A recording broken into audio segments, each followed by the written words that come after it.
So I'm going to make a panorama of the whole scene now, and I've got to be quite careful how I do this. There's a number of setup factors on the camera that I've got to check as well, but I'm going to start by calculating my exposure at the brightest area. I'm not going to go right into that area over there by the sun, because if I do, it's going to be exceptionally bright. I'm going to sort of pan from maybe middle left here over to the right. Okay.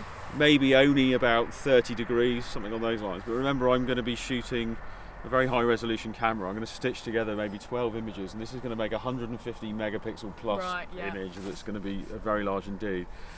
So I'm going to go and calculate my exposure from the left hand side of the sun, or just off from the sun, which isn't in the frame, and then I'm going to lock those settings in manual mode and then start taking each shot, knowing that I'm going into a brighter area. So although at the start my images may look slightly darker on the left hand side than I would like, what I'm not going to do is go into that zone and blow all my highlights out. So it's easier to bring up shadows, right, than it is to get absolutely. That's where all the recovery in digital cameras is. It's in the shadow end.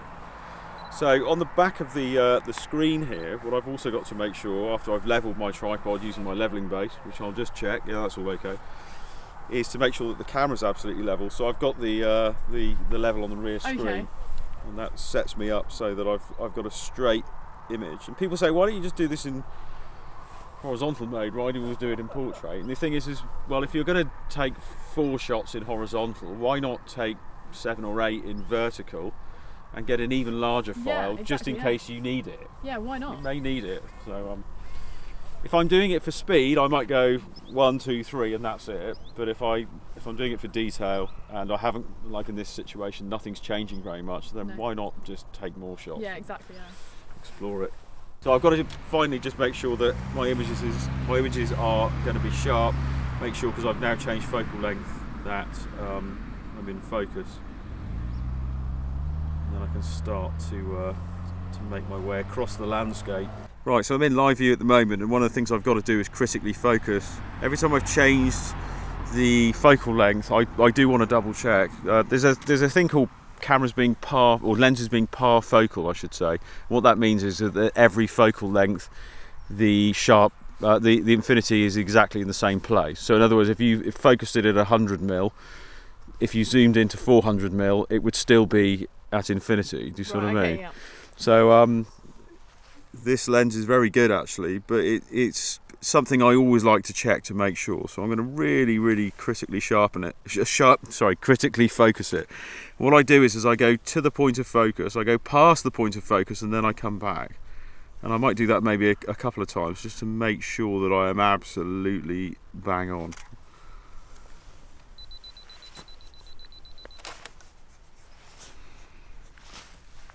I'll just go and check my histogram. Yep, that's absolutely fine. I could come up a little bit more actually there. So I'm going to push this to +1. I'm in manual mode. There we go, +1. And although that does look a little bit bright, it doesn't matter. As long as I haven't lost my highlight detail, that's the most important factor.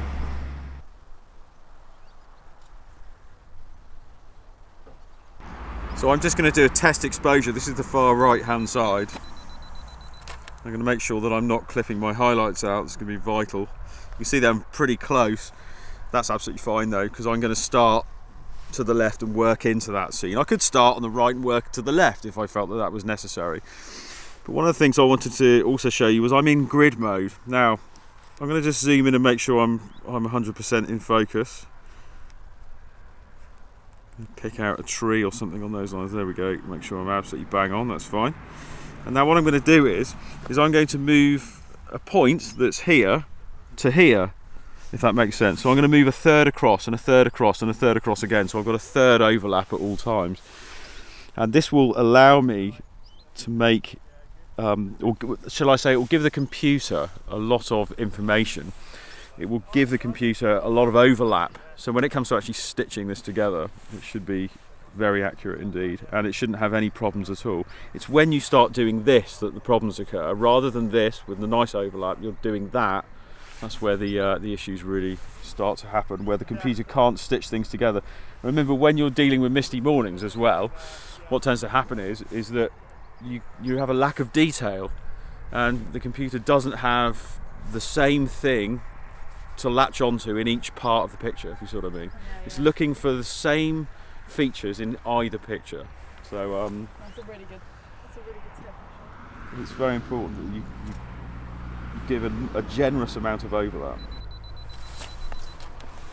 Well, this panorama turned into probably a 25 shot panorama, which makes it, I don't know how many 100 megapixel. That'd be quite fun anyway. One of the reasons that I often do this is because I can't actually calculate what it is that's the feature within the picture, and I find afterwards when I actually get back that I can crop into the picture and make another image out of my my selection, or out of my panorama. So I just decide later on that I can crop multiple variations of images out of one large panorama. So that's another reason to do it in portrait mode, because it gives the maximum detail. So I could just crop a 3x2 out of my, I don't know, 7x1 panorama or something on those lines, and I can make many decisions and pull many different images out of the same the single image, if you like, the panoramic image. It's a very powerful way of calculating photography and creating multiple images, multiple scenes from just one picture. So here we are back in the laboratory. Now I've got a whole array of images here from the day. There's a big timeline strip there. In fact, if I go to library mode, you can see here that there's some red looking ones. If you're wondering what they are, it's because Lightroom hasn't loaded the profile for my infrared. But there's a whole array of different images here. Subject variation's absolutely ideal when you're doing shoots like this. But also don't overshoot. That's something that's pretty important.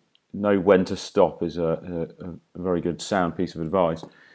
Now I've gone through and I've started to flag images that I like the look of, and I've also, can you see here, I've coloured in this gigantic panorama. Now I don't know how many images is it. I think it's about 24 images, 24 vertical images.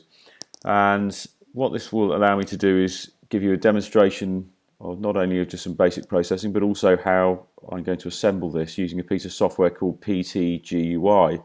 It's called Panorama Tools Graphic User Interface for all you nerds out there.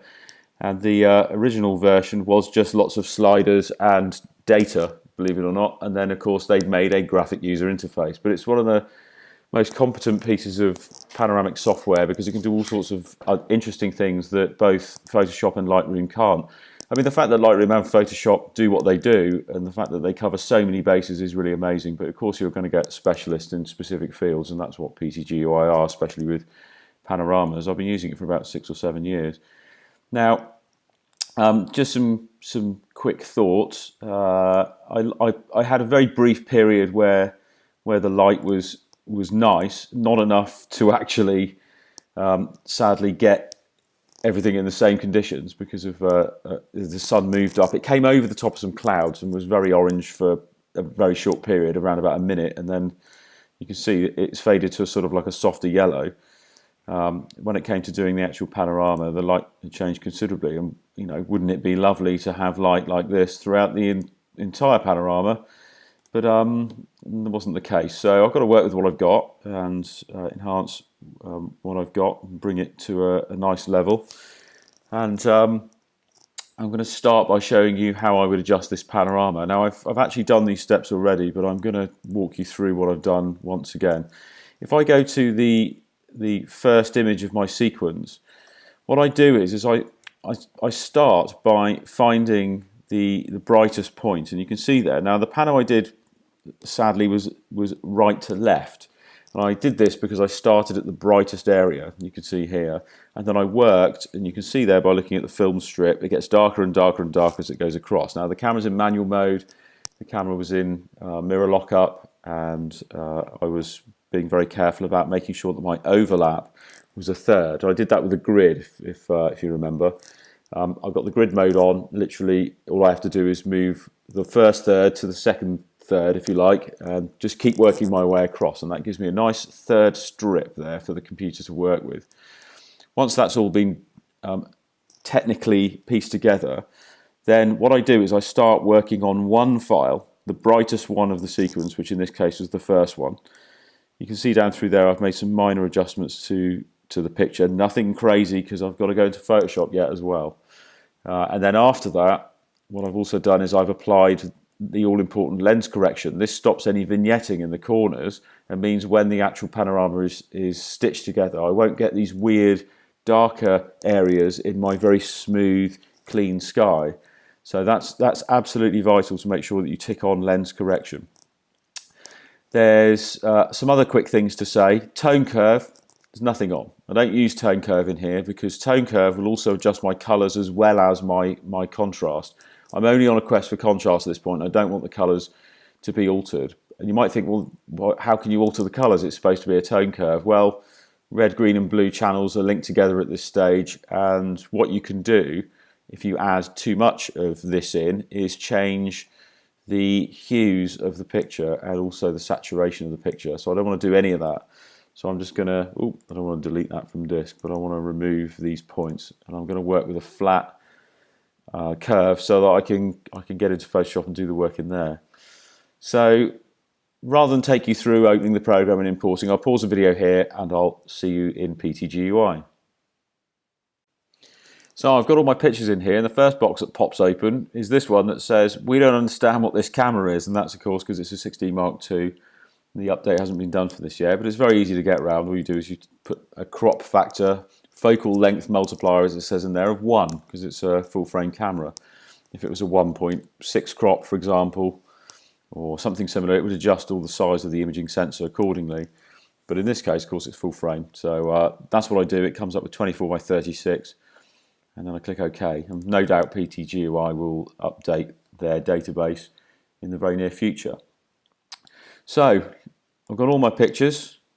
First thing I need to do is go into control points and generate control points for all of the pictures. But before I do that, let's have a quick look at the user interface. Well, people look at this and say, well, is that it?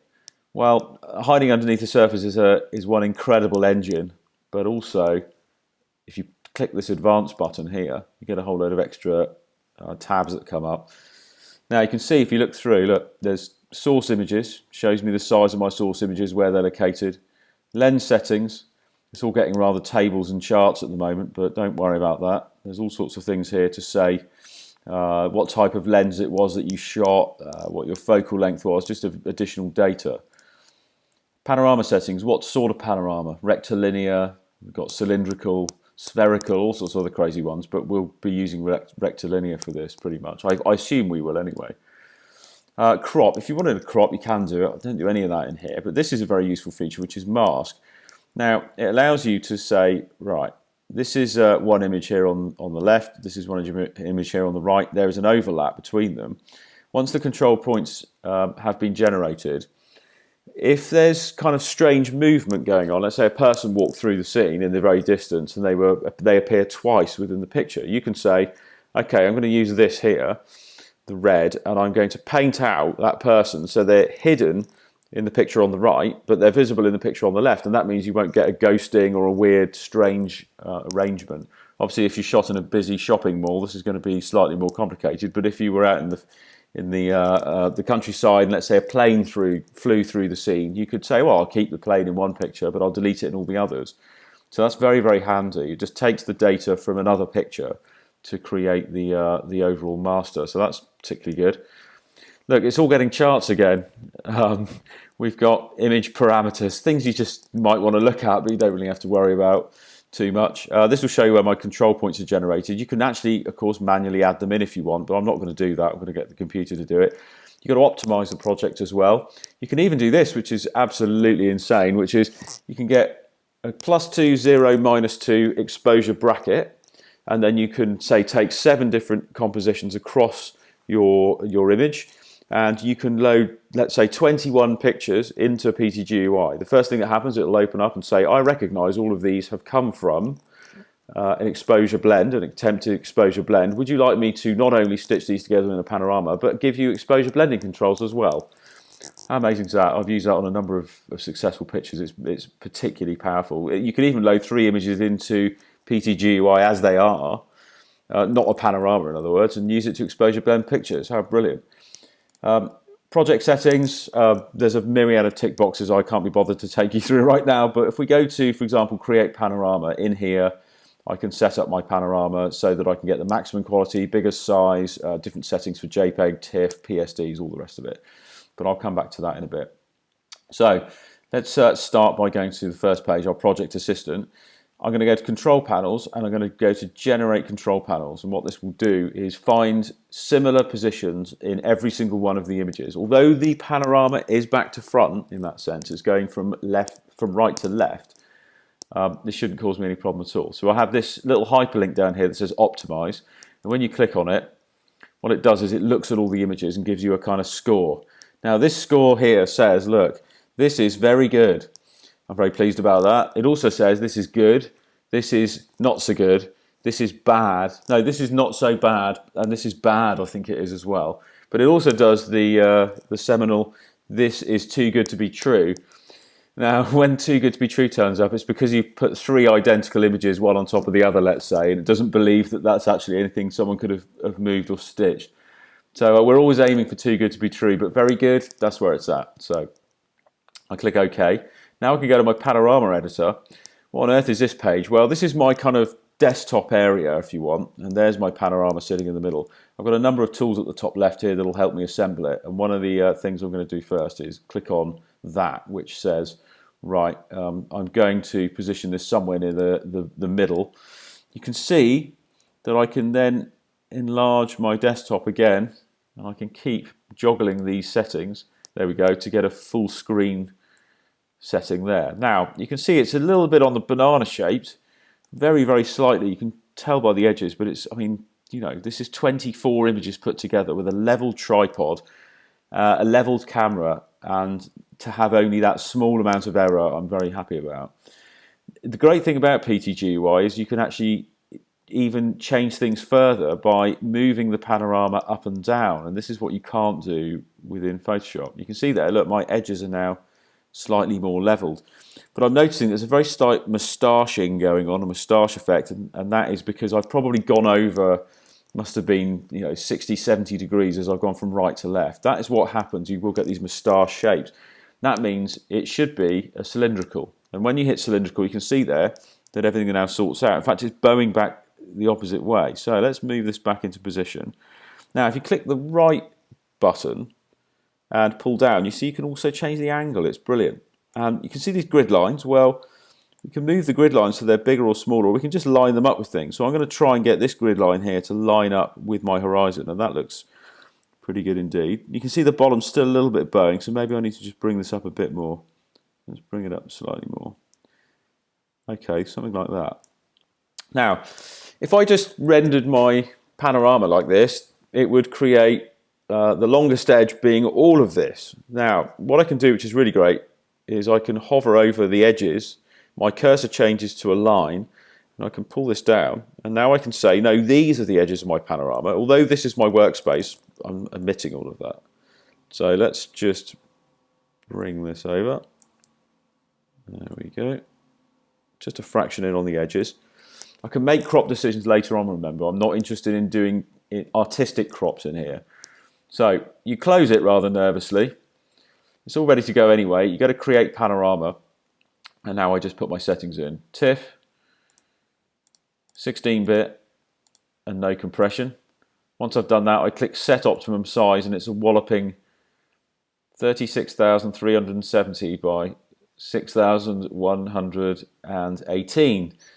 So that's a bit of a digital bicep flex, I have to say, but at the same time, why not make the biggest panorama you can? Hard drives are cheap these days. And, you know, it's okay. You might say, well, because I can't render it because my machine's not fast enough, and I understand your pain if that's the case. This is one of the reasons why my laptop here that I'm using is a 2.8 gigahertz Mac, because I have to be able to do this quickly. I can't be sitting around all day when I've got a lot of work to get through. And also, I have to say, hats off and congratulations to the PTGUI team who programmed this with unbelievable finesse. It was really something. This will stitch in no time at all, and you'll see it. So I'm going to call this panorama, I'll just call it pano, something on those lines. It's going into a folder I've got, which I use for all my scrap work, if you like, working stages, and I'm just calling it pano. There you go, you can see there. So all I have to do now is hit create panorama, and this is why I spent the money, because it will stitch this so quickly. I mean, this is like getting off nearly 200 megabytes, I reckon. It's going to be absolutely huge. But as we said, as I've said before, you can crop into these pictures. You can make pictures in pictures. You could maybe make a portrait, a landscape, a large panorama, a smaller panorama, all from the one image, because you couldn't decide while you were standing on the top of Ditchling Beacon that morning what you wanted to actually photograph. So why not just make the whole scene and then chop it all up? Great idea. So I'll be seeing you in Photoshop for the last part of my video. Okay, just a quick look around. I've got all my panels set up in the neatest way I can. I've got the strip down here, which has got a few additional things that you may be spotting. I've got the what's called Tony Kuiper luminosity masks, which I use infrequently, I have to say, because I've got my own methods really of working. But this provides me with all sorts of image adjustments, like how to target curve adjustment layers at specific tones. So I could say I want to pick all the dark tones in my picture. I'm not going to lasso them and do other exciting manual things. I'm just going to say, right, I want to just choose the light tones, choose the mid tones, choose the dark tones, and apply them to a curves adjustment layer. So you'll see that feature in a minute. I've also got this JPEG Mini, a fantastic piece of software. It's for rendering JPEGs out of your high-res TIFFs for web or things on those lines with absolutely no degradation to the file at all. It will look exactly the same as your original, but it reduces the size of your JPEG significantly. It's really, really good. So I use this for web and finalizing. Other than that, I've just got the usual Photoshop tools open. Now, the images come in as a layer 0, so the first thing I want to do is flatten it because I want it to be a background layer.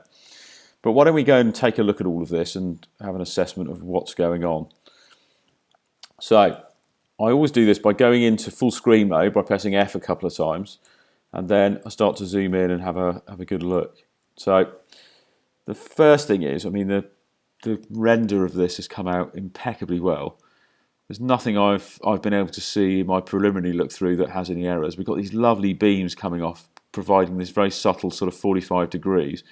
Perhaps I'm going to get rid of that down the bottom there. I'll probably use content aware fill and get rid of this. But the main thing is that the file has rendered with impeccable beauty. It looks really lovely.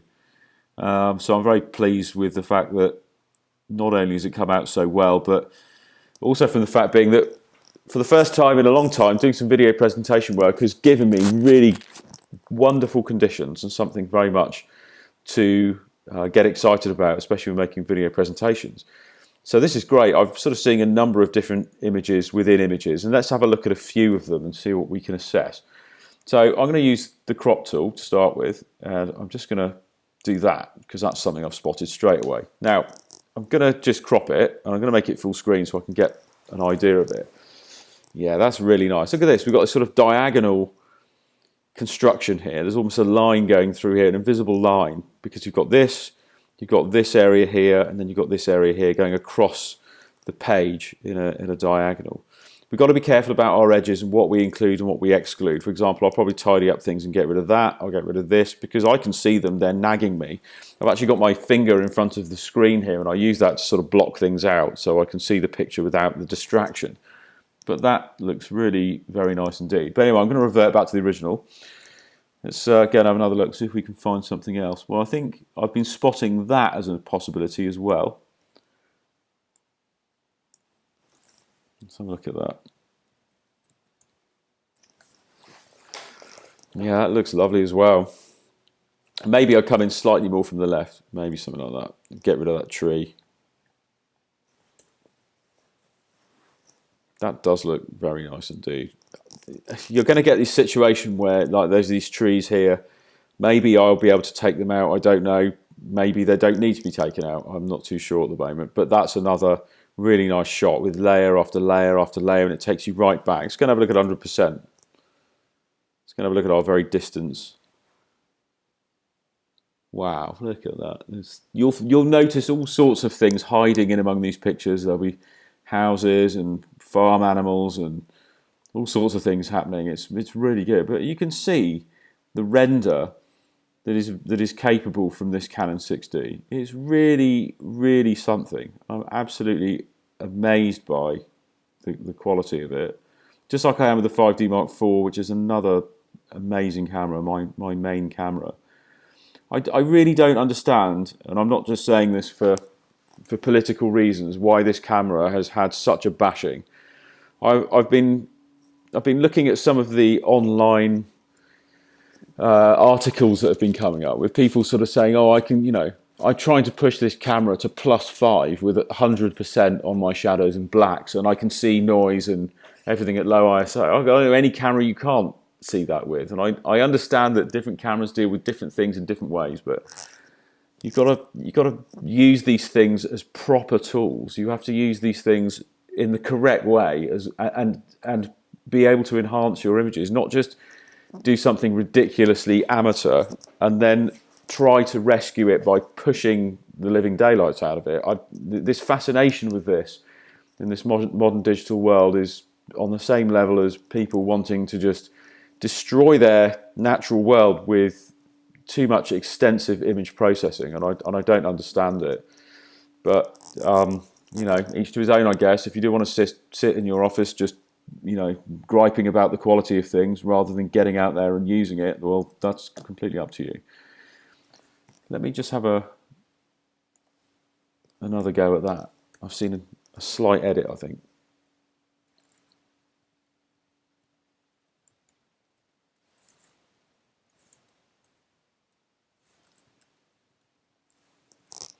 It's because I've got my cursor on the right hand side, that's why that was happening. Yeah, that's nice. So what am I going to do to it? Well, to be honest with you, I can't actually see that much to do. If you have that much engagement with a picture to start with, then what do you need to do? Well, I will show you some techniques to just finish this, which will help. And I'll work on this example so that I can keep my file to a minimum and not end up spending too much of my time overheating my processor. The first thing I want to show you is this 2K luminosity masks, which will probably help. Now, if I go to here, what this is going to do is it's going to select highlights, midtones or shadows, and I can widen or reduce the width of that selection. And it comes from a very old technique I learned many years ago, probably getting on for 10 years ago now, which is this. Go to Channels, go to Command, and click on RGB. Now, what on earth has it done? Now, let me just run that by you again. Watch the histogram up here. Command, and I'm clicking on RGB. This is making a selection out of my highlights. If I press Command and Shift, I can widen my selection. I keep pressing it. I can keep widening it. Now, what's it done? It's selected absolutely everything except what's in here. That's my shadows. So what about if I invert that selection? So Command, Shift and I. And now I've got this really narrow band you can see at the end here. Now the power of this is that you can put all of this selection into a curve layer. So let's hit curve. Now let's go to layers and have a look at what's going on. Now if I hit the Alt key, I can visibly see my mask. Now you will know that black means within a mask that nothing is selected and the tool, for example curves in this, is inoperative, won't do anything.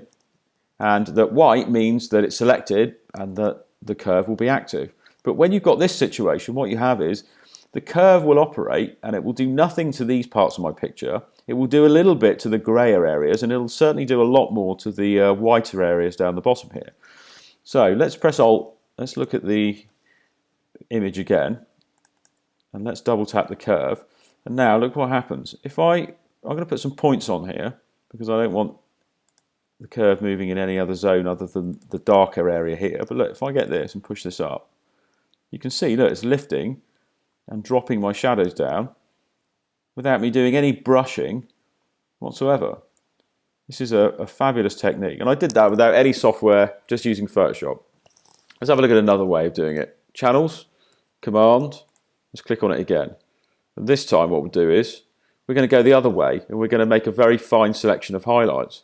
So this time you press Command, Alt and Shift. If you're using a PC, it's Control, Alt and Shift. If I keep saying Command, I mean Control. So you can see there the hand has gone to a little multiply symbol. Click on that, and now look, my selection's even finer. Let's click Curves Adjustment Layer on that, and let's go and have a look at what's been selected. So this time, the highlights have been selected, and now all the trees, especially this area down here, are not selected at all, so they will not be effective in my curve. So let's go and make some points again. Notice I'm just doing 1 or 2 on the outside of here, and look, push up, pull down. This is just adjusting my highlights. No brushing, no retouching, no hand work, if you like, on the picture. No one can see what I've been doing and what I've been adjusting. Natural, pure landscape, adjusted correctly, but without any further brushing or visible interaction from me. This is so powerful. So even if you don't try the luminosity masks, you know how to do the basics in here, and that will help you guide your way further to greater image success and a more professional look. So I'm going to flatten that. That looks fine to me. Now, just a final word about the histogram here. There are no shadows. There are no real serious highlights because there weren't any, because I've mapped, when I took the photograph, I got the correct exposure and I've mapped all the right tones into the right place. Don't go doing this, which is going and getting a level and then saying, oh, more contrast by doing that and this, because all you've done is you've mapped something that was essentially a highlight and you've now made it pure white. And you've mapped something that was essentially a dark tone and you've made it pure black. There were no pure blacks in your picture. There was only dark tones. Let's pull that back out again. It's far better to map these things to the right places and to live with the positioning of them. If you wanted more contrast, if you wanted more darks, then you shouldn't be standing at the top of a very high viewpoint shooting with a long lens. Distance means a lack of contrast. It's just always the way that it is. You can see there, look, right into the distance, that our hills are literally getting on for being a mid-tone or even lighter than a mid-tone, whereas down the bottom here, they are darker tones. And if you want to check these things, you can go to the info panel, just hover this around and look at the values. There's the values. As soon as I move the mouse, they disappear. But look, there's the values there. You can see there, they're all in the 50s and 40s. And if I go to the lighter tones, they're all in the, top 200, sort of 190, 200, especially for the red channel, where red is the dominant channel in this. But they're nowhere near pure red, nowhere near clipping out, no really, really bright tones. It's all correctly mapped, which means a realistic emotional response to my pictures, and that's what you want to get. That's what you're trying to attain at all times. It's somebody not to look at it and say, wow, that's strong colours, or wow, that looks really artificial in their own head, but to look at it and open up to you and say, where was that taken? That's immense. That's the sort of reaction you're wanting. You want them to be taken right to the moment of capture, not to this question of post-processing. What am I doing? Like, what is this? What I've seen the world. It doesn't look like this, etc., etc. So I urge you to stay on the right side. Don't go into the dark side. Okay, right, that's enough from me. I think that's got it. I'm going to definitely work on a few others and have another go. I might do another video at the end of this just talking about the one from Worthing Pier. But for me now, I think that's enough nattering. And I hope you enjoyed these videos. If you are thinking about doing any kind of workshop-related stuff, then you know where I live. Well, you don't, but you know where I am online anyway. Do feel free. I do processing workshops and all sorts of stuff. And no doubt we'll probably get some things going with Park in the next year or so. I'd love to do something on those lines as well with you guys, and getting you guys to come to the showroom and doing a processing and a photographic workshop or something on those lines. So watch this space. We'll see what we can sort out for you guys. But anyway, I hope you enjoyed the video. And yeah, we'll see you in the next one.